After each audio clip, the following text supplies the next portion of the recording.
We're just butterflies, butterflies, going through a chrysalis. Won't you ever wonder why we've been going through all this? Maybe there's a cocoon.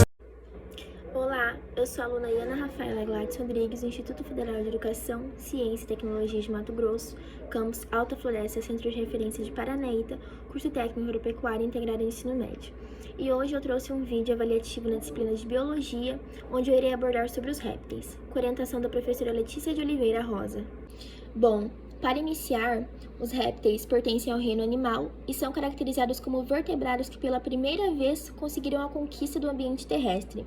De acordo com pesquisas, eles teriam surgido há mais de 300 milhões de anos durante a Era Paleozoica.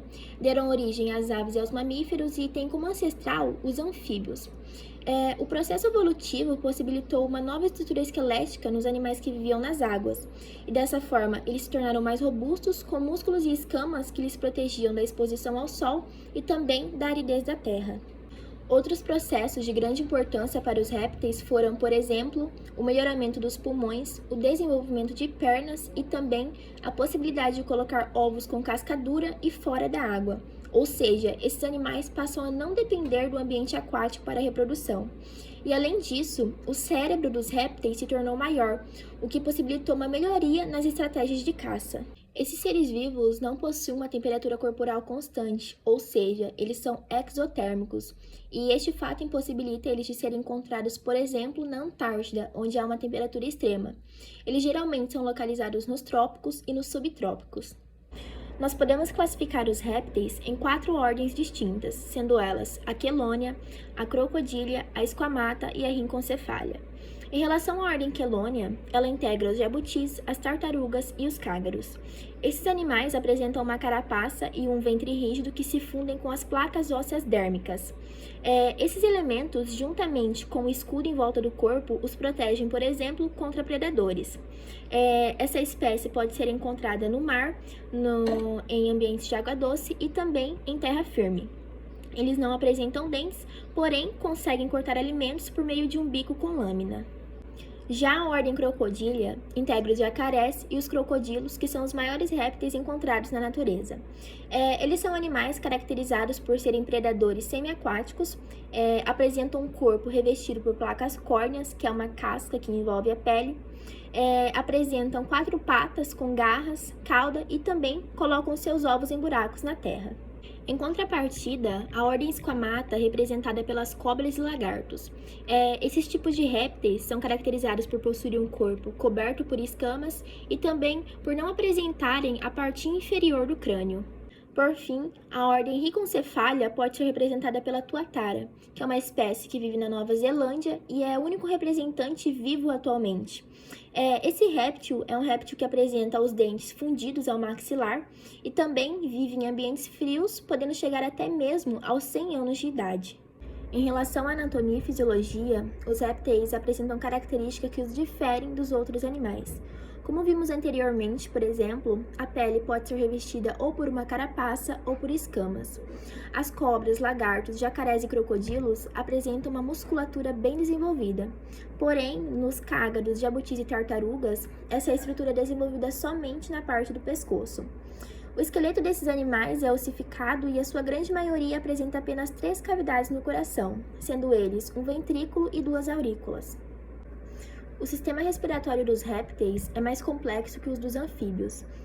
Esses animais apresentam uma respiração completamente pulmonar e também possuem os alvéolos pulmonares, que tornam as trocas gasosas mais eficientes. E essa independência da respiração cutânea, diferentemente dos anfíbios que apresentam uma respiração tanto pulmonar quanto cutânea, então essa independência foi um dos fatores que influenciou a conquista do ambiente terrestre. E a maioria desses animais utilizam o movimento das costelas para puxar o ar para dentro do corpo. E além disso, existem alguns que têm a capacidade de prender a respiração por várias horas embaixo da água. Nesse caso, o funcionamento metabólico é reduzido. Em relação ao sistema reprodutivo, o desenvolvimento do sistema reprodutor dos répteis foi um dos principais fatores responsáveis por causar essa adaptação aos ambientes secos. A fecundação ocorre internamente, ou seja, o macho deposita os espermatozoides dentro da fêmea e esses óvulos fecundados se transformam em embriões que, por sua vez, se desenvolvem dentro dos ovos. Esses ovos são caracterizados por serem um ovo amniótico, ou seja, que possui uma bolsa de água interna responsável por manter o embrião sobrevivendo de maneira saudável. E há também nesse ovo uma reserva nutritiva chamada de vitelo e um local de excreção chamado de alantoide. E além disso, a casca é repleta de poros que permitem a oxigenação, com a entrada de ar e a saída de gás carbônico. A maior parte dessas espécies é ovípara, ou seja, põe o ovo logo após a fecundação. Porém, também existem aqueles que são ovovivíparos, em que o ovo se desenvolve dentro do corpo do animal.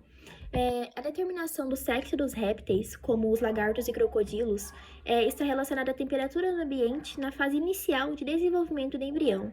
Por exemplo, se a temperatura estiver de 26 a 28 graus Celsius, irá gerar um macho, e em contrapartida, se estiver acima de 30 graus Celsius, irá gerar uma fêmea. E além disso, vale ressaltar que esses animais possuem um desenvolvimento direto.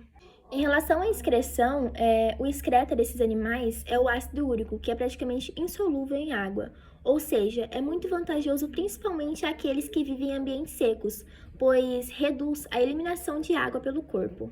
E para finalizar, eu vou abordar um pouco sobre o sistema digestivo e sensorial. Bom, o sistema digestivo dos répteis é completo, ou seja, eles possuem boca, faringe, esôfago, estômago, intestino e cloaca. A maioria desses animais é carnívora, porém, também existem aqueles que são herbívoros ou onívoros. O olfato permite que eles consigam seguir cheiros e gostos, e além disso, o olho possui uma terceira pálpebra, conhecida como membrana nictitante, que os protege quando eles estão submersos. Bom, esse foi meu vídeo avaliativo da disciplina de Biologia. Muito obrigada pela sua atenção, espero que tenha gostado.